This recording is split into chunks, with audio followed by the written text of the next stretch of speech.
Então, Romanos capítulo 9, versículo 1 até o 24. Diz assim a palavra do Senhor.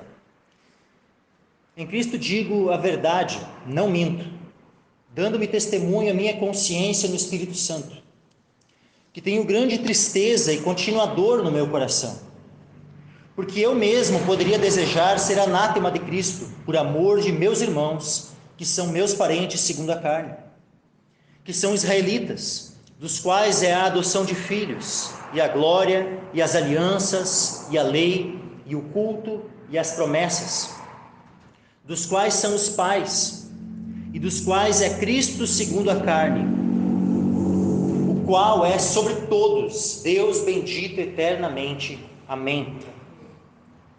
Não que a palavra de Deus haja faltado, porque nem todos os que são de Israel são de Israel. Nem por serem descendência de Abraão são todos filhos, mas em Isaque será chamada a tua descendência. Isto é, não são os filhos da carne que são filhos de Deus, mas os filhos da promessa são contados como descendência. Porque a palavra da promessa é esta: por este tempo virei, e Sara terá um filho. E não somente esta, mas também Rebeca, quando concebeu de Isaque, nosso pai.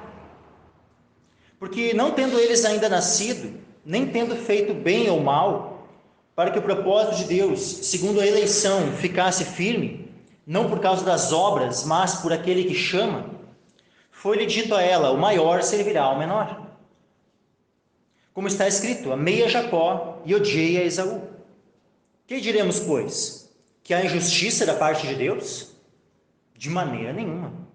Pois diz a Moisés: compadecer-me-ei de quem me compadecer, e terei misericórdia de quem eu tiver misericórdia. Assim, pois, isto não depende do que quer nem do que corre, mas de Deus que se compadece. Porque diz a Escritura a Faraó: para isto mesmo te levantei, para em ti mostrar o meu poder, e para que o meu nome seja anunciado em toda a terra.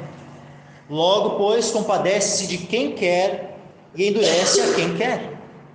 Dir-me-ás então: por que se queixa ele ainda? Porquanto quem tem resistido à sua vontade? Mas, ó homem, quem és tu que a Deus replicas?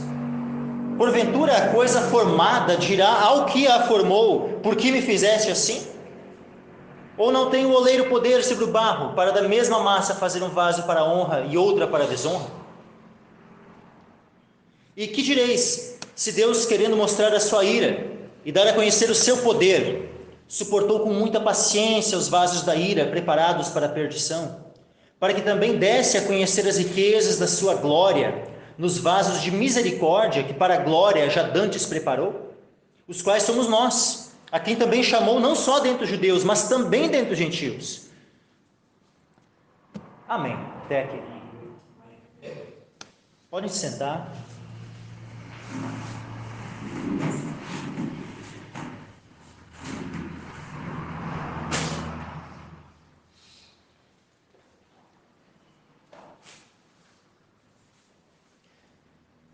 Então, começando aqui, capítulo 9, versículo 1, a gente percebe uma mudança, né, de tom, assim, que a gente tem vindo, né, abordando todos, né, os, né, capítulo a capítulo, versículo a versículo, né, e a gente chegou aqui no final de Romanos 8, né, naquela exultação, assim, aquela alegria, né, aquela segurança em Cristo, né, de que nada nos separa do amor de Cristo, né, e no versículo seguinte, né, se a gente for, né, observar capítulos, versículos, quando é que surgiram? A divisão em capítulos, né, ela surge aqui há uns 500, 600 anos atrás. A divisão em versículos surge há uns 450 anos atrás. Então, quando Paulo escreveu originalmente a carta, não tinha essa divisão em capítulos e versículos, né? Era só uma carta inteira. E aí, simplesmente, né, do versículo seguinte já ia para o próximo. E olha só: em Cristo digo a verdade, não minto, dando-me testemunho a minha consciência no Espírito Santo, que tenho grande tristeza e contínua dor no meu coração. Passa de sabe, lá nas alturas de alegria, né, de contemplação, né, da glória do Senhor, da segurança que temos em Cristo, né, para uma onde ele descreve uma tristeza, e uma contínua dor muito grande no seu coração.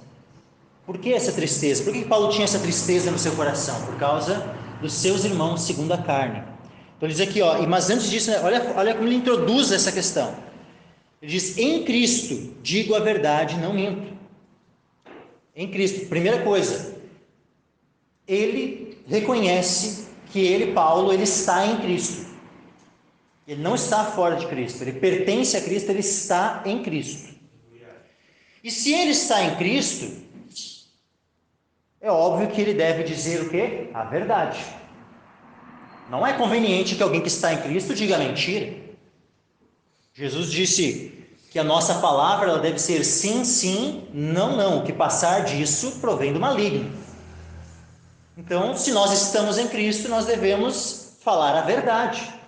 É a primeira coisa, lá em Efésios, não vou nem abrir o texto aqui, mas Efésios 4, quando vai descrevendo as atitudes daqueles que nasceram de novo, daqueles que estão em Cristo, as atitudes velhas comparadas com as novas, e aquele que roubava não roube mais, mas a primeira coisa que é mencionada é que aquele que mentia não deve mentir mais, mas falar a verdade para com o seu próximo.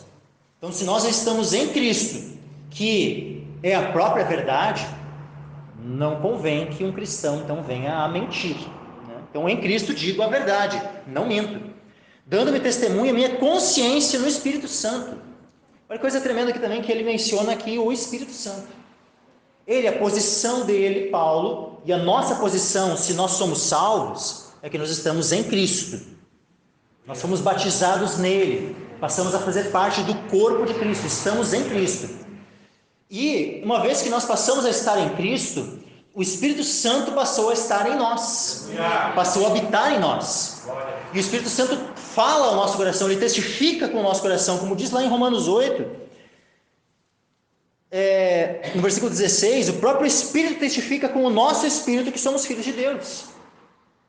Então, há um testificar do Espírito Santo dentro de nós. Então, e Paulo ele fala aqui que na consciência dele, no Espírito Santo, ou seja, uma consciência que foi lavada pelo poder regenerador do Espírito Santo. Uma consciência que era conduzida, guiada pelo Espírito Santo. Não era uma consciência caída, uma consciência cauterizada, como muitos têm, uma consciência corrompida, mas não, era uma consciência renovada pelo poder do Espírito Santo. Então era alguém assim que estava falando.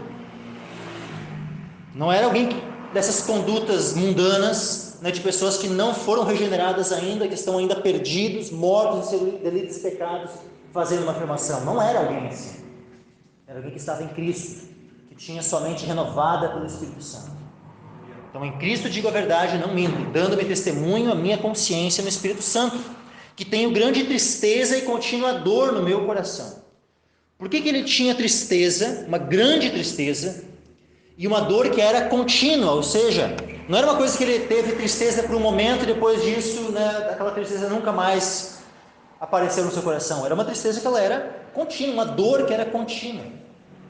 Por quê? Porque a nação da qual ele fazia parte, a nação de Israel, a maior parte dos israelitas haviam rejeitado a Cristo. A maior parte deles, naquele momento ali, não eram salvos, estavam perdidos. Tanto que é o que ele, no capítulo 10, versículo 1, é o que ele ora, olha só, irmãos, o bom desejo do meu coração e a oração a Deus por Israel é para a sua salvação. Ou seja, ele desejava que eles fossem salvos, mas enquanto eles não eram salvos, enquanto eles ainda estavam perdidos, ele tinha grande tristeza e contínua dor no seu coração. E isso tudo que a gente está vendo a respeito do apóstolo Paulo, nós precisamos nos identificar com isso. Se nós estamos em Cristo, e a nossa consciência, ela foi renovada pelo poder do Espírito Santo, se a nossa posição está em Cristo, e o Espírito Santo está em nós precisamos ter grande tristeza e contínua dor no nosso coração, pelos nossos parentes segundo a carne, pelos nossos amigos segundo a carne, vizinhos, e tantas pessoas do nosso relacionamento que não estão ainda em Cristo, que não estão salvas.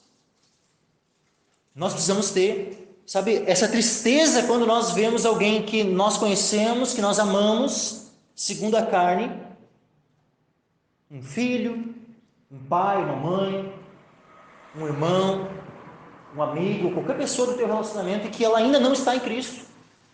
Isso deve causar uma tristeza em nosso coração.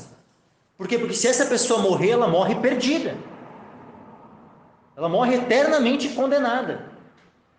E isso deve causar uma grande tristeza no nosso coração. E uma contínua dor. E que nós não venhamos a perder, sabe, de vista essa dor, que deve ser contínua. Isso não significa que nós não tenhamos alegria no Espírito Santo. Sabe, justamente o reino de Deus é justiça, paz e alegria no Espírito Santo. Nós temos alegria pela salvação. Nós temos alegria por estar em comunhão, né, no corpo de Cristo. Por termos sido resgatados no Senhor. Então, não significa que uma coisa vai anular a outra. As duas coisas vão estar ali juntas. Ao mesmo tempo que nós temos a alegria de pertencer a Cristo, de servir a Ele, né, de termos comunhão, né, com os nossos amados irmãos, mas nós também temos uma tristeza e uma contínua dor no nosso coração por aqueles que ainda não foram salvos. E o que essa tristeza e essa dor devem nos conduzir? A nos esforçar pela salvação dessas pessoas, pela salvação desses nossos amados. Essa tristeza e essa dor, se elas estão presentes, elas vão necessariamente nos levar a nos empenharmos pela salvação do nosso próximo. Nós só vamos ficar ali apáticos, passivos, né, sem tomar atitude alguma em relação àqueles que estão perdidos, se nós não tivermos nenhuma tristeza e nenhuma dor no nosso coração. Se nós de fato somos indiferentes para com essas pessoas, aí é lógico que nós não vamos agir em prol da salvação delas, pregando o evangelho a elas. Mas se nós temos esse mesmo sentimento, essa tristeza e essa dor em nosso coração, isso vai nos mover a fazer tudo o que estiver ao nosso alcance para que essas pessoas sejam salvas. E olha só o sentimento que ele fala agora no versículo 3. Porque eu mesmo poderia desejar ser anátema de Cristo, por amor de meus irmãos, que são meus parentes segundo a carne. Olha a força dessas palavras, meus irmãos. Porque eu mesmo poderia desejar. Ele fala poderia desejar, ele não fala no presente, eu desejo. Por quê? Porque não é uma possibilidade. Ou seja, nós não podemos simplesmente, não posso chegar diante de Deus, né? E digamos, né, que eu estivesse ali, vamos pegar, né, eu tenho um parente meu que eu amo muito e que eu gostaria que ele fosse salvo, eu pegar e dizer assim, Senhor, faz o seguinte, troca a minha vida pela dele, faz com que eu seja perdido e que ele seja salvo. Isso não é algo que seja possível de ocorrer, mas Paulo levanta essa hipótese, se isso fosse possível, eu trocaria a minha vida pela da minha nação.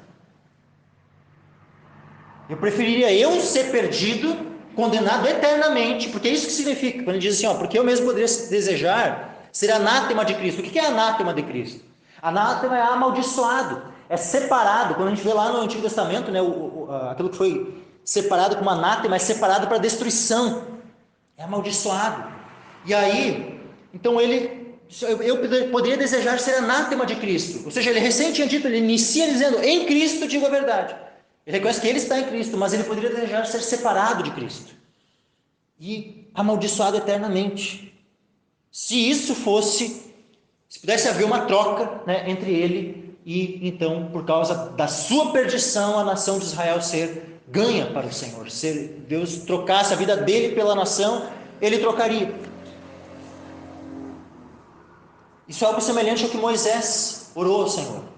Quando o povo está lá no deserto, saindo do Egito, chegam ao pé do Monte Sinai, Deus chama Moisés para subir o monte, ele fica lá 40 dias no monte, quando recebe, né, as tábuas da lei. Quando Moisés desce, o que tinha acontecido antes? O povo tinha feito, né, pedido para Arão fazer um bezerro de ouro, e adoraram aquele bezerro, deram nome para aquele bezerro, Chamaram aquele bezerro de Jeová, de Senhor. Se prostraram perante aquele bezerro de ouro. Cometeram idolatria. Deus se irou contra aquele povo, que era o seu povo. Mas naquele momento ele fala assim para Moisés: ó, o teu povo. Ele nem chama assim o meu povo. E Deus está ali irado com o povo e falando em destruir a todos. Ó, Moisés, eu vou destruir todos, fazer de ti uma nova nação. Aí Moisés, quando está intercedendo pelo povo e pedindo para que Deus perdoasse o povo, e Moisés orando: teu povo, Senhor. Ele diz assim, ó: se Deus não quisesse perdoar, então risca-me do livro que escreveste. Que livro que escreveste? Eu entendo que é o livro da vida. Se tu não vai perdoar, então me leva junto com esse povo. Então não, né? Ele se coloca, sabe, como um intercessor para buscar fazer propiciação pelo povo, porque é isso que ele tinha dito. Queria buscar fazer propiciação, né, pelo povo. Deus risca ele? Deus não risca. Diz: não. Quem pecar eu vou riscar, mas ele ouve a oração de Moisés. Houve intercessão. Deus perdoa o povo. Só que ambos, tanto Moisés como Paulo aqui nesse sentimento, né, de se colocar em lugar, né, como que em substituição do povo, esse sentimento é o mesmo sentimento que houve em Cristo Jesus. Só que a diferença é que Moisés não foi riscado. Paulo fala como uma possibilidade, né, levanta como se fosse uma hipótese, mas sabendo que não era algo possível. Algo que não seria real e de fato concretizado. Como ele diz, eu poderia desejar ser anátema de Cristo. Mas agora Cristo, ele sim, ele se fez maldição por nós. Ele se fez anátema em nosso lugar. Ele morreu, ele foi contado como que um riscado, para que nós não precisássemos ser riscados. Então nós somos chamados a ter um amor, amar os nossos irmãos. Não é simplesmente no nível de amar ao próximo como a si mesmo. Não é somente isso, por mais que esse é um mandamento bíblico. Mas o mandamento que Cristo nos deu, ele disse: é um novo mandamento que vos dou, que vos ameis uns aos outros assim como eu vos amei. E o padrão de amor de Cristo é esse que está aqui, ó. Paulo, nesse momento, ele diz assim: porque eu mesmo poderia desejar ser anátema de Cristo por amor de meus irmãos, que são meus parentes segundo a carne. Ele está demonstrando o mesmo tipo de amor que Cristo deu, aquele novo mandamento, de amarmos uns aos outros como Ele nos amou. Que nós venhamos a ter esse amor derramado em nosso coração pelo Espírito Santo. Nós venhamos a orar, sabe, clamar por este amor, porque quando nós formos cheios deste amor, aí é que nós vamos conseguir, de fato, sabe, fazer grandes coisas em nome de Cristo, ser usados pelo Senhor para conquistar muitas almas para Cristo,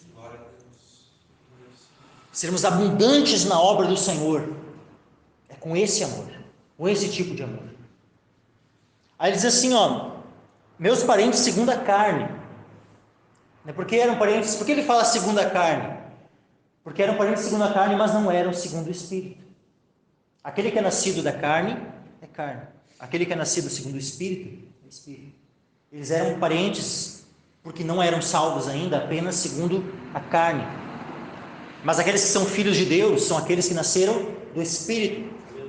E a maior parte da nação de Israel naquele momento não tinha nascido do Espírito, não tinham nascido de novo, eram apenas descendência da carne de Abraão, mas não eram uma descendência espiritual. Aí diz assim, ó, versículo 4: que são israelitas, dos quais é a adoção de filhos, e a glória, e as alianças, e a lei, e o culto, e as promessas. Sabe, os israelitas, eles tinham muitos privilégios. Quando Deus escolhe ali Abraão, depois Isaac, Jacó, quem ele muda o nome de Jacó para Israel, né, e a sua descendência, então, né, que são os israelitas, receberam muitos privilégios, muitos benefícios da parte do Senhor. Deus teve um plano traçado, né, para essa nação. E qual era o plano de Deus para a nação de Israel? Era que por meio dessa nação viesse o Salvador, viesse o Messias. E o Messias veio. Cristo nasceu da descendência, né, de Israel. Ele veio, uma vez que Cristo veio, é óbvio que a promessa que tinha sido feita a Abraão, né, de que nele todas as nações da terra, todas as famílias da terra seriam abençoadas, e que iria se cumprir quando? Através do Messias, através de Cristo. Por isso então que o trabalhar de Deus, né, a partir de então, não ficou mais apenas focado em Israel. O Messias veio, o cumprimento, aquele foco especial, principal que havia para essa nação se cumpriu. O Messias chegou, então agora, né, a palavra começa, né, a não ser mais, né, um trabalhar específico somente com Israel, mas para todas as nações. Só que isso não anula o fato de que eles, todos os privilégios que eles tiveram, como diz aqui, que são israelitas, dos quais é a adoção de filhos. A adoção de filhos. Nós podemos entender isso aqui de dois aspectos. Primeiro, e aí a gente vai ter que fazer uma divisão aqui entre o Israel étnico, ou seja, a nação de Israel segundo, né, o Israel segundo a carne. Tá? Então quando eu falar assim, ó, Israel segundo a carne, nação de Israel, ou Israel étnico, eu estou falando da mesma coisa. São os descendentes, né, de Abraão, Isaac e Jacó, segundo a carne. Como mesmo Paulo fala, né, meus parentes segundo a carne. Agora, se eu usar as expressões Israel de Deus, ou Israel espiritual, aí a gente está falando de outro tipo de Israel, que é aqueles que de fato se tornaram filhos de Deus pela fé. Que são os israelitas dos quais é a adoção de filhos. Aqui então a adoção de filhos nós podemos entender de dois aspectos, tanto no sentido da nação, no sentido étnico, tá? Como diz lá em Êxodo 4:22, diz assim a palavra do Senhor: então dirás a Faraó, assim diz o Senhor, Israel é meu filho, meu primogênito. E eu te tenho dito, deixa ir o meu filho, para que me sirva. Mas tu recusaste deixá-lo ir, eis que eu matarei o teu filho, o teu primogênito. Então Deus aqui está considerando a nação como um todo, ou seja, a nação étnica de Israel, como seu filho. Então nesse sentido, a adoção, ela fala também desse aspecto étnico. Mas a adoção, ela também vai fazer referência a um sentido espiritual. Porque o Israel no Antigo Testamento, o Israel todo, a nação, ela era a igreja. Nós podemos comparar assim, ó, hoje, nós temos igreja local. A igreja local, ela é visível ou ela é invisível? Ela é visível. E nós temos a igreja, né, no sentido corpo de Cristo. Essa igreja, ela é invisível, por quê? Porque ela é espiritual. Então, a igreja espiritual, que é invisível, muitas vezes nós temos pessoas dentro da igreja local, que são membros da igreja local, e que infelizmente não nasceram de novo ainda, não são convertidos ao Senhor, e estão dentro da igreja local, da igreja visível, mas não fazem parte de fato do corpo de Cristo. Infelizmente nós temos isso nas igrejas locais. Nas igrejas locais, umas mais, outras menos. Daqui a pouco tu pode encontrar igrejas locais que tu tem uma minoria que de fato é salva. Tu pode encontrar igrejas locais onde tu tem uma maioria que de fato é salva. Tu pode encontrar igrejas locais onde não tem nenhum salvo. E tu pode encontrar daqui a pouco algumas igrejas locais onde 100% que estão ali são salvos. Isso não é algo que nós vamos, né? Deus é quem conhece os seus. somos nós que vamos dizer assim, esse é, esse não é e tal. Às vezes pelos frutos a gente consegue ter uma noção, mas quem vai bater o martelo, quem de fato conhece quem é, quem ele pertence, é Deus. Deus sabe quem tem o Espírito Santo habitando dentro dele ou não. Então, existe essa diferença dentro da igreja. Existe a igreja espiritual, que é o corpo de Cristo, que é justamente a união de todos os salvos, e existe a igreja local, que é a igreja visível, onde podem ter ali, membros dessa igreja local que não fazem parte do corpo de Cristo, de fato. O mesmo acontece com Israel. Israel é a igreja no Antigo Testamento. A igreja local. Israel, nação, é a igreja local. Só que, dentro desse Israel, nação, haviam muitos desses israelitas que não eram salvos. Havia muitos israelitas que não faziam de fato parte do povo de Deus. E muitas vezes haviam gentios que entravam dentro da nação de Israel e que eram convertidos. Vou pegar alguns exemplos. Ruth não era do povo de Israel, mas era convertida ao Senhor.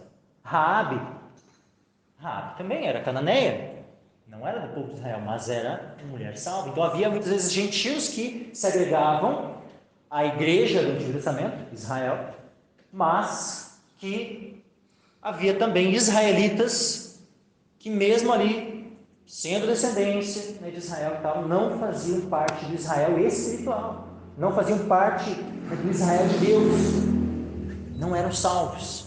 Vamos pegar alguns exemplos. Nabal, Saul, Aitofel, tantos outros, sabe? A gente vê assim, que a conduta deles completamente, a de homens segundo a carne, que não tinham nada de espiritual neles. E aí então aqui vai dizendo assim, então nesse aspecto a adoção, tá? Aqueles que de fato faziam parte desse Israel espiritual, desse Israel de Deus, esses eram adotados nesse aspecto que nós, como igreja, somos adotados quando somos salvos. Quando o Espírito Santo passa a habitar em nós, nós somos adotados pelo Senhor. Aleluia. E nesse sentido isso já era uma verdade no Antigo Testamento, porque senão não havia nenhum salvo no Antigo Testamento. Então, se eles eram salvos, se havia dentro de Israel aqueles que eram de fato o Israel espiritual, esses que eram o Israel espiritual também eram adotados da mesma forma como nós somos adotados. Aí diz assim, então, os quais são israelitas, os quais é a adoção de filhos e a glória. Aqui a glória pode falar tanto da Arca da Aliança, fala da glória que se manifestou no tabernáculo, a glória que se manifestou no templo, vários aspectos, assim, a nuvem, que ia conduzindo eles no deserto, aquela coluna de fogo, a presença de Deus, dentre outros aspectos, nós poderíamos chamar de a glória que foi concedida a eles. As alianças, a aliança com Abraão, Isaac e Jacó, aliança mosaica lá no Sinai, aliança com Davi, várias alianças que Deus foi estabelecendo ao longo do tempo, vinculadas à nação de Israel. A lei foi dada a eles. O culto, pensa, todas as nações ali entregues a cultos conforme a sua própria imaginação. Cada um servia a Deus da maneira, servia a algum Deus que achavam que era o Deus correto, conforme o meio que achavam que era a maneira certa de servir a esse Deus, mas Israel foi diferenciado. Israel, Deus escolheu para que o servisse, o cultuasse. Deus determinou a forma como eles deveriam fazê-lo. Então era uma nação separada, diferente das demais. Recebeu privilégios que outras nações não receberam. O culto e as promessas, especialmente a promessa do Messias. Quem é que tinha essas promessas? É lógico que a promessa ela ia abranger todas as nações da terra? Sim. A promessa feita a Abraão é que nele, na sua semente, que é Cristo, todas as famílias, no outra passagem diz, todas as nações da terra seriam abençoadas. Então a promessa ela iria sim abranger todas as nações, mas a quem foram feitas as promessas? A Abraão e a sua descendência, os israelitas.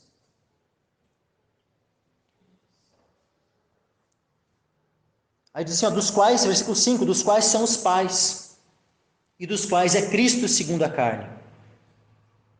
Então, Abraão, Isaac, Jacó, né, Davi e tantos outros, se a gente for pegar assim, Moisés, né, e tantos patriarcas, né, que a gente formos lembrando o nome, eram os ancestrais de quem? Das outras nações, dos gregos, dos romanos, né, ou qualquer outro povo, dos persas, ou eram os ancestrais dos israelitas? Dos israelitas. Então eles tinham todos esses privilégios, e especialmente o ponto culminante, né, do motivo de Deus ter trabalhado com essa nação de Israel, que é Cristo, e dos quais é Cristo segundo a carne, ou seja, conforme a natureza humana, né, de Cristo. Ele veio de onde? Dos judeus, dos israelitas. Então Cristo segundo a carne, qual é sobre todos Deus bendito eternamente. Amém. Aqui mais uma vez é ressaltada a verdadeira identidade e natureza de Cristo. Ou seja, Cristo ele é 100% homem, ele é um descendente, segundo a carne, dos israelitas, mas ele também é 100% Deus. Ele é Deus bendito eternamente. Eternamente, eternamente, isso aqui não é só daqui para frente. É eternamente porque é desde toda a eternidade passada até toda a eternidade futura. Deus, Jesus, ele sempre foi, ele é e sempre será Deus, o Deus bendito. Aí diz assim, versículo 6: não que a palavra de Deus haja faltado, porque nem todos os que são de Israel são de Israel. Ou seja, daí eu olhava assim, tá, mas agora a maioria está, veio o Messias, veio Cristo, o prometido, e aí a nação, na sua maioria, rejeita o Messias. E aí daí surge o questionamento, será então que as promessas de Deus, será que a palavra de Deus falhou? Caiu por terra? Faltou? Não que a palavra de Deus haja faltado, porque aí diz, nem todos que são de Israel, são de Israel. Aí começa a fazer uma diferenciação entre o Israel étnico e o Israel espiritual. Nem todos os que são do Israel étnico, da nação de Israel, são de fato parte do Israel de Deus, do Israel espiritual. Versículo 7: nem por serem descendência de Abraão são todos filhos.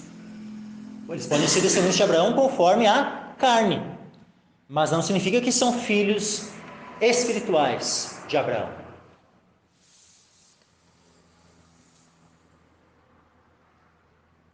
Mas em Isaque será chamada a tua descendência.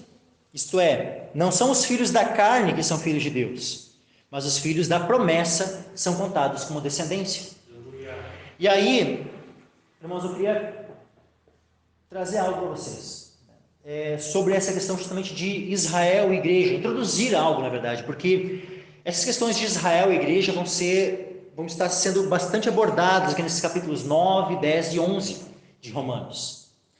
E existem muitas opiniões diferentes sobre como é que se dá essa relação entre Israel e igreja. Tem pessoas que dizem assim, que a igreja substituiu Israel. Tem pessoas que interpretam dessa forma. Tem aqueles que fazem uma distinção. Israel é uma coisa, igreja é outra coisa. Então tem vários pensamentos diferentes. O que nós podemos já de antemão adiantar? O Israel étnico é uma coisa, e a igreja no sentido do corpo de Cristo, é óbvio que é outra coisa. O Israel espiritual, o Israel de Deus, esse Israel espiritual é a própria igreja. Então o Israel espiritual já existia antes, já existia no Antigo Testamento? Já. Então a igreja já existia no Antigo Testamento. E aí vem uma sequência. Esse Israel espiritual, ele vem vindo. Depois, quando Cristo vem, os apóstolos começam a pregar aqui. E aí esses israelitas aqui, que creram em Cristo, esse remanescente que creu no Messias, eles são, além de serem Israel segundo a carne, eles são também parte do Israel espiritual. Quando diz ali, nem todos, porque nem todos que são de Israel são de Israel. Nem todos que são do Israel étnico são do Israel espiritual, mas aqueles que creram em Cristo são do Israel espiritual, são do Israel de Deus. E aí eu queria, vamos lá, nós, gentios, nós aqui somos gentios. Não sei se alguém aqui tem sangue judeu aí nas veias, mas eu não sei se tem, né? E não sei se alguém aqui tem. Mas independente disso, digamos, considerando que todos nós somos gentios, nós somos parte desse Israel de Deus, desse Israel espiritual, sabe? E é interessante saber a forma como a palavra se refere, a nós, justamente usando esses termos. Romanos, capítulo 2, e versículo 28 e 29, diz assim, porque não é judeu que o é exteriormente, ou seja, na carne, nem é circuncisão a que o é exteriormente na carne, mas é judeu o que o é no interior, e circuncisão a que é do coração, no espírito, não na letra, cujo louvor não provém dos homens, mas de Deus. Ou seja, se o nosso coração foi circuncidado, nós interiormente, não exteriormente, mas interiormente nós somos considerados como que judeus. E especialmente pela nossa união com Cristo, que é judeu. Vamos pegar outros textos também. Gálatas. Carta do apóstolo Paulo aos Gálatas.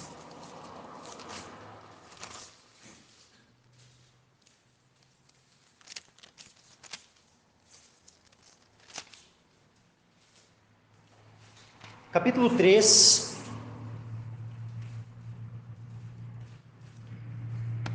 Versículos 6 e 7. Gálatas 3, versículos 6 e 7. Diz assim: assim como Abraão creu em Deus, e isso lhe foi imputado como justiça. Sabei, pois, que os que são da fé são filhos de Abraão. Então, se nós somos da fé, nós somos filhos de Abraão. Aí diz assim, um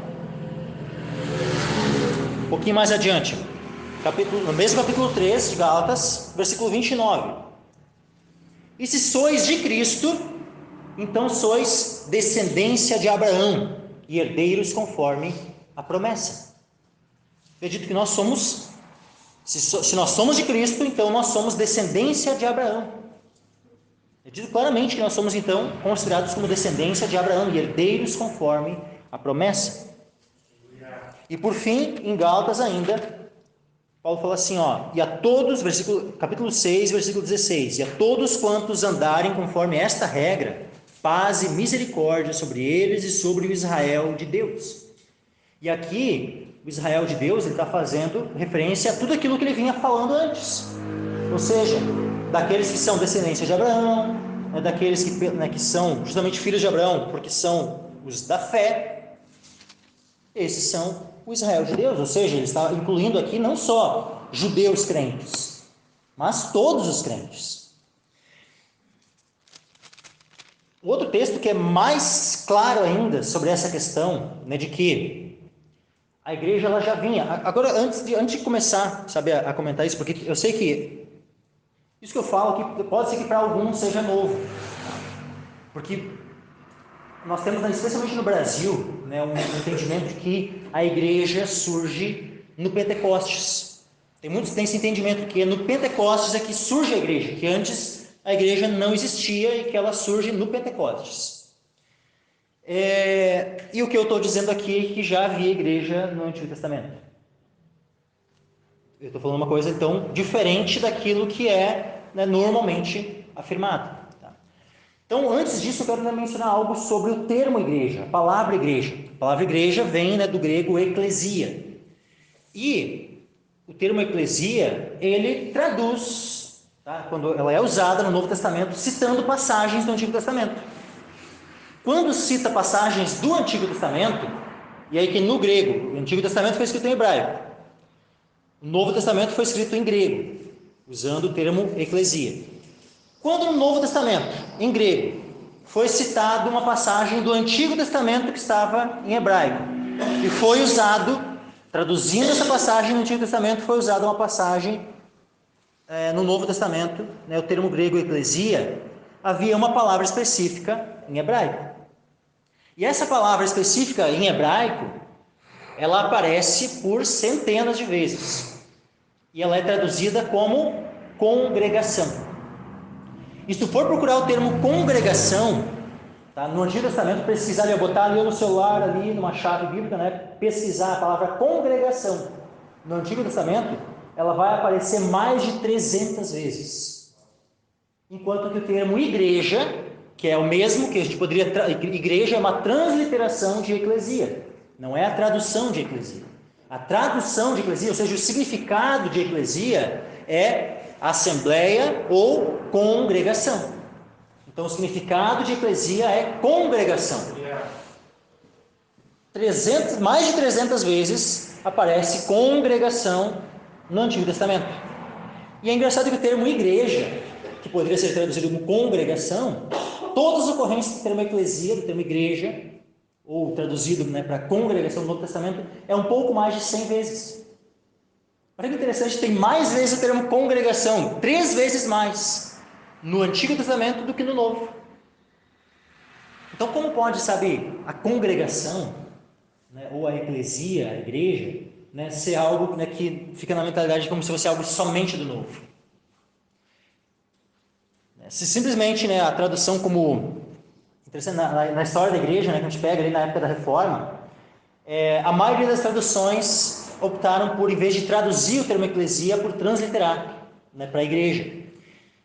Teve um dos primeiros tradutores, né, para o inglês, por exemplo, né, Tyndale, ele traduziu de fato o termo igreja, botou congregação, né, mas como ia, né, contra o entendimento, né, que havia na época, né, essa forma de traduzir, né, igreja para congregação acabou ficando, né, em desuso, e a forma mais normal de traduzir, né, foi só o transliterar. Mas é interessante como ficaria muito mais fácil de visualizar como há uma continuidade, né, entre o Antigo e o Novo, né, se houvesse, né, em vez do termo igreja, a tradução dessa palavra, igreja, né, para a congregação. Aí olha só o que nós vemos aqui em Efésios capítulo 2. Tá? Efésios 2, versículo 11. Efésios 2, versículo 11. Portanto, lembrai-vos de que vós, no outro tempo, eres gentios na carne. Ou seja, a nossa natureza, a nossa descendência e tal, tudo, ela é gentílica. Nós somos gentios, não somos judeus de nascimento. E olha só, e chamados incircuncisão pelos que na carne se chamam circuncisão, feita pela mão dos homens. Então nós também, os judeus, são os circuncidados e nós somos os incircuncisos. Que naquele tempo, ou seja, antes, né, de nos convertermos a Cristo, naquele tempo estáveis sem Cristo. Então houve um tempo onde nós estávamos sem Cristo. E olha o que diz aqui, no versículo 12: separados da comunidade de Israel. Ou seja, quando nós estávamos sem Cristo, nós estávamos separados da comunidade de Israel. Só que eu quero chamar a atenção para essa palavra comunidade de Israel. O termo comunidade, tá, é uma palavra que ela pode ser traduzida como cidadania ou direito de cidadão. Então a comunidade de Israel, nós estávamos separados da cidadania de Israel. Ou seja, nós não éramos considerados israelitas. Mas uma vez que nós nos unimos a Cristo, nós não estamos mais separados dessa identidade de israelitas. Nós passamos a ter essa identidade. De maneira natural? Não, de maneira espiritual. Então, espiritualmente, nós passamos a ser israelitas. Nós somos parte do Israel espiritual, do Israel de Deus. Naquele tempo estáveis sem Cristo, separados da comunidade de Israel, ou seja, da cidadania de Israel, e estranhos às alianças da promessa, não tendo esperança e sem Deus no mundo. Mas agora, em Cristo Jesus, vós que antes estáveis longe, já pelo sangue de Cristo chegastes perto. Porque Ele, ou seja, Jesus Cristo, é a nossa paz, o qual de ambos os povos fez um. fez um de ambos os povos. Ele uniu judeus e gentios e de ambos os povos fez um. Nós somos um nele. Então não existe essa, não é que a igreja substituiu Israel, não. É que sempre houve um Israel segundo a carne e um Israel espiritual. Isso sempre houve. Sempre houve uma igreja, uma congregação que é espiritual e uma congregação que é local, visível. O Israel nação sempre foi a congregação local, a igreja local. Enquanto que o Israel espiritual eram aqueles que eram os salvos dentro dessa congregação local. Isso então houve no Novo Testamento o quê? Uma continuidade. Ou seja, lógico que a igreja local se configurou de uma maneira diferente. Então, antes a igreja local, ela era local como? Num país. Ela se configurava, se organizava como uma nação. Após a igreja local, ela se organiza em cidades. E dentre todas as nações. Mas, da mesma forma como antes, havia aqueles que faziam parte dessa congregação visível, mas não faziam parte da congregação espiritual. Também hoje existem as congregações locais, com pessoas que são membros dessa congregação local, mas que infelizmente muitas vezes não fazem parte de maneira espiritual. O que nós venhamos, sabe, é sondar o nosso coração. Será que nós fazemos parte, de fato, do corpo de Cristo? Nós nascemos de novo? Nós temos fé genuína em Jesus Cristo? Nascemos de novo? Somos parte desse Israel espiritual? Mas voltando aqui para a questão de Efésios, aqui, para concluir esse entendimento dessa unidade com o Israel espiritual. Então, no versículo 19 agora, Efésios 2, versículo 19, diz assim, assim que já não sois estrangeiros nem forasteiros. Como é que era quando alguém chegava em Israel e era de fora, não era um incircunciso? Ele era considerado o quê? Um estrangeiro, um forasteiro. E aí, nós somos ainda considerados estrangeiros ou forasteiros? Aqui é dito que não. Assim que já não sois estrangeiros nem forasteiros, mas concidadãos dos santos. Olha só, concidadãos, ou seja, nós temos a mesma cidadania. Concidadãos dos santos e da família de Deus. Uma cidadania que nem todos os que são israelitas segundo a carne têm. Porque nem, como eu disse antes lá em Romanos, voltando agora para Romanos 9, porque nem todos que são de Israel são de Israel. Então nem todos aqueles que têm a cidadania natural de Israel, nem todos estes têm a cidadania espiritual de Israel. A cidadania espiritual, se nós estamos em Cristo, nós temos. Isto agora Romanos 9, versículo 8. Não são os filhos da carne que são filhos de Deus, mas os filhos da promessa são contados como descendência. Então, tu vê, nós somos os filhos, então, do quê? Da promessa. Olha lá em Gálatas novamente, meus irmãos. Gálatas é uma carta muito, muito tremenda. Gálatas capítulo 4, versículo 28. Olha o que é dito a nosso respeito. Mas nós, irmãos, somos filhos da promessa como Isaac. A carta aos Gálatas foi escrita para judeus? Não, a carta aos Gálatas foi escrita para gentios que estavam justamente nessa controvérsia, porque haviam pessoas dizendo que, vocês são gentios, vocês não são circuncidados, e vocês precisam se circuncidar e guardar toda a lei. Esse foi o principal motivo da carta aos Gálatas ter sido escrita. Paulo lá dizendo assim, se vocês se deixarem circuncidar, vocês vão ter que guardar toda a lei. E você sabe, se não guardar toda a lei, se tropeçar em um só ponto, vocês se tornam malditos. Então ele justamente estava argumentando com os Gálatas para que eles não se circuncidassem, não se deixassem circuncidar. Ou seja, era basicamente, principalmente gentios os que receberam a carta aos Gálatas. E a esses gentios, ou pelo menos principalmente gentios, que Paulo disse assim, mas nós, irmãos, somos filhos da promessa como Isaac. Então todos nós, gentios, e os gentios crentes, é óbvio, e judeus crentes, somos filhos da promessa. Versículo, novamente, então, Romanos 9:8, isto é, não são os filhos da carne que são filhos de Deus, mas os filhos da promessa são contados como descendência. Porque a palavra da promessa é esta: por este tempo virei, e Sara terá um filho. Isaac, ele nasceu por promessa. Aqui nós temos uma diferença, né? Não foi mencionado aqui no texto, né, diretamente Ismael. Tá? Mas como é que Ismael nasce? Ismael é fruto de um esforço da carne, enquanto Isaac é fruto de fé. Ismael nasceu por um jeitinho, vamos dar um jeito, vamos se esforçar para que, né, a promessa venha se cumprir. E aí o homem ali tentando, né, dar o seu jeito para que as coisas aconteçam. Então Ismael aponta para o esforço humano em que as promessas sejam cumpridas. Ou seja, aponta para as obras. Mas aí, a salvação, ela é conquistada por meio das obras? Por meio do esforço humano? Não. Agora, como é que é o nascimento de Isaac? O filho da promessa. Deus prometeu. E o que Abraão precisou fazer? Crer. Crer e não duvidar. E permanecer firme nessa fé. E Deus então opera, né, com o mesmo poder semelhante, né, já apontando, né, para a ressurreição de Cristo.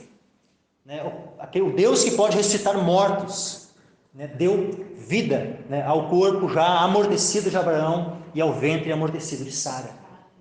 E então, pela fé é que nasceu Isaac. Então, Isaac, ele aponta para todos aqueles que são filhos da fé, enquanto que Ismael aponta para aqueles que são filhos do quê? Da escrava, e não da livre. Daqueles que são das obras, e não para aqueles que são da fé. Nós somos os filhos de Deus, os filhos da promessa. Porque a palavra da promessa é esta: por este tempo virei e Sara terá um filho. E não somente esta, mas também Rebeca, quando concebeu de Isaque, nosso pai. Porque não tendo eles ainda nascido, nem tendo feito bem ou mal, para que o propósito de Deus, segundo a eleição, ficasse firme, não por causa das obras, mas por aquele que chama, foi-lhe dito a ela: o maior servirá ao menor. Então a gente fica aqui, nós temos, né, Deus sendo referido várias vezes na Escritura como o Deus de Abraão, Isaque e Jacó. Deus escolheu ser o Deus de Abraão, de Isaque e Jacó. Abraão tinha irmãos, mas Deus chega para Abraão e diz: sai da tua terra, da tua parentela, para a terra que eu te mostrarei. Deus escolheu Abraão. Deus, por mais que Abraão já tinha tido, né, com Agar, seu filho Ismael, Deus disse: não é Ismael, em Isaque será chamada a tua descendência. Deus escolhe Isaque. E depois, entre Esaú e Jacó, os dois gêmeos, né, porque ali Abraão Ismael e Isaque ainda, né, um era o filho da escrava e o outro era o filho da livre. Ainda podia, né, se dizer: não, mas é porque, né, um era o filho da escrava e o outro era o filho da livre. Mas agora aqui nós temos dois gêmeos. E mais, o Esaú era o primogênito. O Esaú foi o que nasceu primeiro. E mesmo assim, é dito que o maior servirá ao menor. E isso já é algo que Deus definiu antes de os dois nascerem. Antes dos dois nascerem, como é dito aqui, porque não tendo eles ainda nascido, nem tendo feito bem ou mal. Ou seja, não foi por causa, né, que um agiu mal, é por isso que Deus acabou escolhendo o outro.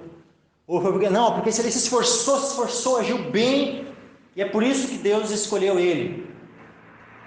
O Jacó foi um homem de Deus, um homem que buscou a Deus, por isso Deus escolheu Jacó, enquanto o Esaú era um homem, né, que agiu mal e não queria saber de nada, por isso que Deus, né, não o escolheu. Não é baseado nisso. É dito aqui claramente que, porque não tendo eles ainda nascido, nem tendo feito bem ou mal, para que o propósito de Deus, segundo a eleição, ficasse firme. Não por causa das obras, mas por aquele que chama. Porque se fosse que um agiu né, o Jacó agiu bem, o Esaú agiu mal, por isso que Deus acabou escolhendo o Jacó. Aí então, como é que seria então a escolha? Seria com base nas obras, não seria por graça. Nós poderíamos começar, tá, então a salvação ela tem base nas obras, né? Aquele que agir bem, aquele, né, que se esforçar e tiver, né, bastante mérito, esse Deus vai escolher. Esse Deus vai escolher. Mas funciona assim? Né? Foi assim que o propósito de Deus, conforme a eleição, ficou firme? Foi por meio das obras? Foi por meio de Deus olhando as obras e não foi por meio das obras. Foi por graça. Porque no final das contas, na verdade, nenhum deles merecia ter sido escolhido. Se a gente olha as obras de Jacó, pelas suas obras, merecia ser escolhido? Enganou o seu irmão, né? Vai lá, mente para o pai, né? Se passa, né, dizendo que é Esaú e tal, né? Antes disso, né, o irmão lá com fome, né, e ele, né, vai lá, prepara, vê que o irmão estava, né, ali com fome, precisando, né, de comida e tal, ele, não, só vou te dar se tu me vender o teu direito de primogenitura. As atitudes, se fosse analisar as atitudes de Jacó, seriam atitudes assim, né, respeitáveis, honráveis, né, que você dizer, não, é por causa dessa atitude aí que Deus escolheu ele. Não, se fosse, né, analisar as obras de Jacó, ele não seria de modo algum escolhido. Então não é uma questão de mérito. A salvação não é mérito, meus irmãos. A salvação é graça. Nós somos escolhidos por Deus, não é porque merecemos ser escolhidos. Deus não olha as nossas obras primeiro para daí nos escolher. Deus, ele nos escolhe por graça, porque estávamos todos perdidos e todos merecíamos o quê? Condenação. Todos mereceríamos ser perdidos eternamente. Deus seria justo se condenasse a todos nós. Se não escolhesse ninguém, Deus seria justo. Mas foi-lhe dito a ela: o maior servirá ao menor, como está escrito: amei a Jacó e odiei a Esaú. Que diremos, pois? Que há injustiça da parte de Deus? Deus foi injusto ao escolher um e não escolher o outro? Não, de modo nenhum, de maneira nenhuma. Pois diz a Moisés: compadecer-me-ei de quem me compadecer, e terei misericórdia de quem eu tiver misericórdia. Então, Deus é um Deus misericordioso? Sim ou não? Sim. É um dos atributos de Deus. Deus é um Deus de graça, de misericórdia, de amor. Deus é amor. Deus também é justo? Sim. Isso é um dos atributos de Deus. Deus é um Deus de justiça. Se Deus resolvesse agir apenas com base em sua justiça para conosco, o que aconteceria conosco, meus irmãos? Todos nós seríamos condenados. Então a justiça de Deus em relação a homens pecadores, o que a justiça de Deus exige? A condenação de todos. A justiça de Deus é um Deus que se ira. A ira de Deus é algo mencionado muitas vezes nas Escrituras, não é poucas vezes. Então a ira também é um dos atributos de Deus, por mais que tem gente que acha que, como assim? Não, o amor é atributo, mas a ira, como assim? A ira também. Deus é um Deus que se ira contra o pecado. E então um Deus justo, irado contra o pecado e contra o pecador. O que iria acontecer com todos os pecadores? Todos seriam condenados. Mas Deus também é um Deus de amor, de misericórdia e graça. Então Deus estabelece um plano de redenção, um plano de salvação. E aí ele diz a Moisés: compadecer-me-ei de quem me compadecer. Então Deus ele é obrigado. Satanás, por exemplo, ele gostaria de que todos nós fôssemos condenados? Sim, ele é o nosso acusador. É dito, né, no culto passado, domingo passado, aliás, foi dito que ele falou assim, que foi precipitado, né, o acusador dos nossos irmãos, que diante do Senhor os acusa de dia e de noite. Por que Satanás nos acusa? Porque ele quer a nossa condenação. Satanás sabe que ele mesmo está condenado e ele quer levar todo mundo junto com ele. Então, no que dependesse de Satanás, toda a humanidade seria condenada. Todos seriam condenados. Né? E aí, mas Deus é obrigado a condenar todos? Porque Ele é um Deus justo? Ele é obrigado a condenar todos? Não. Mas por outro lado, Deus ele é obrigado a salvar todos? Tem gente, né, que entra num universalismo, né, e entende que Deus seria, né, obrigado, uma vez que Ele é um Deus de amor, que por Ele ser um Deus de amor, Ele deveria ser obrigado então a salvar a todos. Deus ele é obrigado a salvar a todos? Da mesma forma como Ele não é obrigado a condenar todos, por mais que a justiça dele pediria sim a condenação de todos, Deus ele também não é obrigado a salvar a todos. Deus é soberano no que tange a salvação. Não somos nós os soberanos. Deus é que é soberano. E nós precisamos fazer o quê? Espernear contra a soberania de Deus e dizer para o Senhor, por que tu não salva todos? Por que né, a salvação não é universal, né, como alguns gostariam? Não cabe a nós questionar Deus. Não cabe a nós questionar. Porque Ele diz, compadecer-me-ei de quem me compadecer e terei misericórdia de quem eu tiver misericórdia. Assim, pois, isso não depende de quem quer, nem do que corre, mas de Deus que se compadece. Então, quando nós somos salvos, por que nós somos salvos? Porque nós agimos melhor do que aqueles que não são salvos? Não, porque senão a salvação seria pelas nossas obras. É porque Deus teve misericórdia de nós, porque Deus se compadeceu. Então não depende, como diz aqui, não depende do que quer, nem do que corre, mas de Deus se compadece. Mas agora, significa que alguém é salvo mesmo sem querer e sem correr, vamos dizer assim, né? Não, não é isso. Porque o que é esse querer e o correr? O querer é o querer a salvação. O correr é o se empenhar, é o estar na caminhada, na trilha ali, sabe? Tu vê, não fala não apenas, né, de andar, né? Fala de correr, ou seja, alguém que realmente está convicto, né, e assim, empenhado. Paulo ele fala várias vezes, né, da carreira, né, corramos a carreira, né, que nos está proposta, olhando para Jesus. Se é dito que nós temos uma carreira para nós corrermos, os salvos são aqueles que estão correndo a carreira. Se alguém, né, ficar lá de braço cruzado, né, sentado na beira do caminho, olhando os outros correr, essa pessoa que está ali parada sem correr, é uma pessoa salva? Não. Os salvos são aqueles que estão na corrida, correndo a carreira que foi proposta. Os salvos desejam a salvação? É óbvio. Óbvio que todo salvo deseja a salvação. Ou será que alguém já viu aí? Alguém, não, eu não quero ser salvo e tal, e tu vai achar que essa pessoa é salva? Eu não quero vida eterna, eu não quero, sabe, essas promessas. A pessoa está dizendo que ela não quer, tu vai considerar essa pessoa salva? Não, mas Deus vai te salvar mesmo assim, porque não depende de quem quer, nem do que corre. Não funciona assim, meus irmãos. A questão é que o ponto de partida não é nem o nosso desejo, o nosso querer, e nem o nosso correr, nem as nossas ações. O ponto de partida é o próprio Deus, é a misericórdia e a compaixão de Deus. O que dá o start, o que dá o início, o que faz com que nós sejamos salvos, não é nem o nosso querer, nem a nossa vontade, e nem o nosso correr, nem as nossas obras. Ou seja, não depende nem da nossa vontade, nem das nossas obras. Porque como eu já afirmei em cultos passados, a salvação ela é monergista.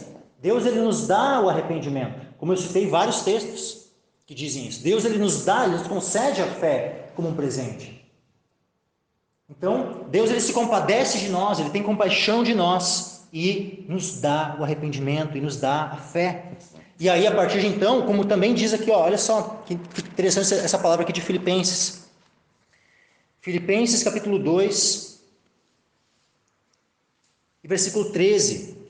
Porque Deus é o que opera em vós, tanto o querer como o efetuar, segundo a sua boa vontade. Deus é o que opera. Deus ele opera em nós o querer. Então, Deus se compadeceu de ti e tu quis ser salvo. Coisa tremenda. Deus operou esse querer. E começou a agir. Tu está se santificando, tu está fazendo boas obras. Deus ele está também operando o efetuar.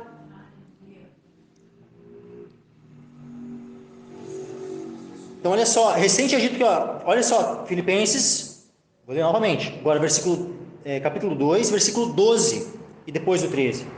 De sorte que, meus amados, assim como sempre obedecestes, não só na minha presença, mas muito mais agora na minha ausência, assim também operai a vossa salvação com temor e tremor. Operai a vossa salvação com temor e tremor. Então, alguém pode ser salvo de maneira passiva? A pessoa não faz nada, fica de braço cruzado, né, mas vai ser salva porque, né, Deus vai ter compaixão dela, mesmo nela ali não fazendo nada, ficando, né, completamente passiva e tal, e vai ser salva. Não funciona assim. Como é que funciona? Nós vamos operar sim a nossa salvação, como diz ali, operar a vossa salvação com temor e tremor, vamos operar. Mas quem é que opera em nós? Tanto querer como efetuar, segundo a sua boa vontade. É Deus. Então Deus é quem dá o start, Deus é quem dá o início, Deus é quem nos concede a fé, Deus é quem nos concede o arrependimento. Deus concede a fé. Tem então como nós não crermos? É óbvio, nós cremos. Deus concede o arrependimento. Tem como nós não nos arrependermos? Não, nós nos arrependemos. Então, se nós iniciamos essa caminhada, né, por operação de Deus, nós vamos querer e nós vamos correr. Mas nós fomos salvos não se deveu ao fato de nós querermos ou corrermos, mas antes disso, ao fato de Deus ter tido compaixão de nós. Então, assim pois, voltando lá, Romanos 9,16, assim pois, isso não depende do que quer, nem do que corre, mas de Deus que se compadece. E essa verdade tem que nos levar ao quê? A nos humilharmos diante de Deus. Sabe, reconhecermos, né, a misericórdia dele. Sabe, a nos alegrarmos, né, porque, Senhor, eu sei que eu merecia a condenação. Eu sei que eu não merecia ser salvo. Mas eu agradeço a Ti, porque Tu teve compaixão de mim. E não atribuir a si próprio, né, como, eu fui salvo porque, eu me esforcei. Eu fui salvo porque eu quis muito, né? Não atribua a tua salvação ao teu querer ou ao teu esforço. Atribua a tua salvação completamente à misericórdia e compaixão de Deus. Aí diz assim, 17. Por isso diz a Escritura a Faraó: para isto mesmo te levantei, para em ti mostrar o meu poder e para que o meu nome seja anunciado em toda a terra. Vê, Faraó, ele foi um homem que ele endureceu o próprio coração e depois Deus endureceu o coração dele. Porque é dito as duas coisas na Escritura, que tanto ele endureceu o próprio coração, como também é dito que Deus endureceu o coração dele. Então, para isso mesmo te levantei, para em ti mostrar o meu poder, para que o meu nome seja anunciado em toda a terra. Logo, pois, compadece-se de quem quer e endurece a quem quer. Dir-me-ás então, por que se queixa ele ainda? Porquanto quem tem resistido à sua vontade? Então alguém pode começar a querer questionar, mas então como assim? Então por que Deus está se queixando? Porque o faraó, então acabou se perdendo. Então como é que é isso? É dito que para isso mesmo te levantei, para te mostrar o meu poder, para que o meu nome seja anunciado em toda a terra. Por que se queixa ainda? Porque quem tem resistido à sua vontade? Precisa dar uma resposta muito elaborada para esse questionamento? Não. Não há uma preocupação em dar uma resposta elaborada a esse questionamento. Simplesmente é dito assim, mas ó homem, quem és tu que a Deus replicas? Porventura é coisa formada dirá o que a formou, por que me fizeste assim? Pode alguém questionar o seu Criador? Pode alguém questionar, sabe, a Deus? Por que me fizeste assim? Poderia o faraó questionar a Deus? Por que me fizeste assim? Ou poderíamos nós questionarmos a Deus por que Ele nos fez assim? Não cabe ao homem questionar o seu Criador. Ou não tem o oleiro poder sobre o barro para da mesma massa fazer um vaso para a honra e outro para a desonra? Tem ou não tem poder? Tem poder o oleiro de um barro? Sabe que é dito que nós estávamos como que presos num charco de lama, e tal, aquela lama do pecado. Vamos comparar a humanidade com esse charco de lodo, Nós somos o próprio lodo do charco, de tão amalgamados com o pecado que estamos. Se Deus quiser pegar desse charco e fazer, né, pegar porções desse barro para fazer vasos de honra para si, em todo um charco que estava condenado, todo um charco que ele poderia com justiça condenar a todos. Se ele quiser pegar, escolher alguns para fazer vasos de honra, ele pode ou não pode? Ele tem esse poder ou não tem? Então, o que direi se Deus querendo mostrar, bom, voltando ao 21, ou não tem o oleiro poder sobre o barro, para da mesma massa fazer um vaso para a honra e outro para a desonra? E que direi se Deus querendo mostrar a sua ira, e dar a conhecer o seu poder, suportou com muita paciência os vasos da ira preparados para a perdição, para que também desse a conhecer as riquezas da sua glória nos vasos de misericórdia, que para a glória já dantes preparou? Então, se nós somos vasos de honra para o Senhor, e nós entendemos que, quando é que diz que para a glória já dantes preparou, como nós vimos já no culto passado, a graça nos foi dada em Cristo Jesus antes dos tempos dos séculos, como diz lá em 2 Timóteo, capítulo 1. Antes dos tempos dos séculos foi dada a graça a nós. Então, coisa tremenda é essa que Deus quis dar a conhecer as riquezas da sua glória em vasos de misericórdia, que para a glória já dantes preparou, os quais somos nós, a quem também chamou não só dentre os judeus, mas também dentre os gentios. O que nós precisamos fazer nesse momento aqui? Sabe? É se alegrar. Se Deus quisesse, né, que a salvação ficasse restrita só aos judeus, Ele poderia manter, sabe, assim como Ele mantinha, né, um trabalhar praticamente exclusivo com a nação, né, dos judeus, por muito tempo. Se Ele quisesse manter dessa forma, Ele poderia? Poderia. Seríamos nós a questioná-lo? Não. Mas olha que coisa tremenda, que Ele não manteve restrito somente a judeus. Ele começou a trabalhar também conosco, gentios. Sabe, isso tem que ser motivo de regozijo para nós. O fato de Deus ter, sabe, determinado, né, chamar pessoas à salvação, não só dentre os judeus, mas também dentre os gentios. E que nós venhamos a ser usados por Deus para estarmos chamando, né, cada vez mais pessoas.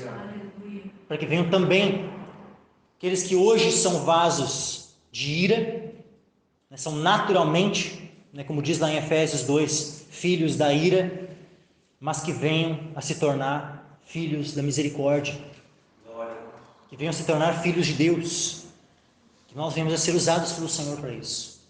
Amém, meus irmãos?